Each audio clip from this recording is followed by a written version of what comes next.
Kiona and Makanui were the closest thing to family that I'd found in this place. After a while, I began to think that Kiona would have adopted me as well. But it was too late for that.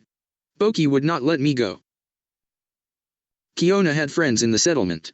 Some of them formed a Protestant congregation, and she was a part of it from the beginning. They didn't have a church building because there was no money or lumber to build one. But that didn't stop them from singing and praying together. They simply met on the lanai of one of the houses near the settlement's hospital. When the porch was full, they spilled out into the yard around it.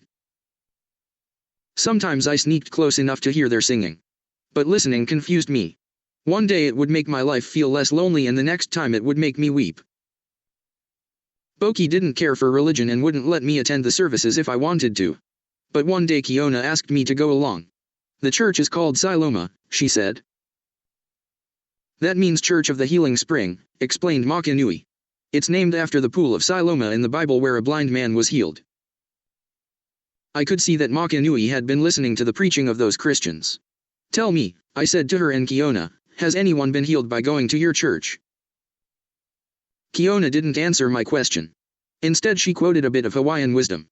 Be careful, Pia. Anger gives no life. I thought I had plenty to be angry about. You would be angry too, I said.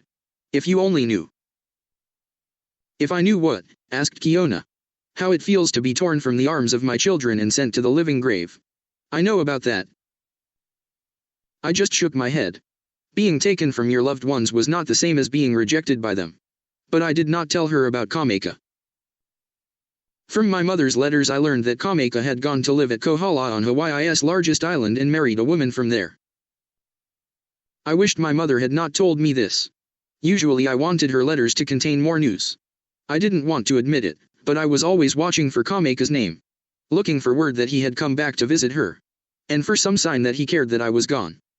But he had a new life now, a happiness that had nothing to do with me or even my family. I was sure he had forgotten all of us. I tried to forget him, too. But I couldn't. Everything I did to survive here reminded me of the things Kameka had taught me. Even my dependence on Boki reminded me. I was like a young callow plant that attached itself to an older corm. By now, I should have grown into the stem of a separate plant. Why couldn't I learn to take care of myself? Why couldn't I be strong and fearless like Kameka or truly mean like Boki? Then I wouldn't need anyone to help me survive.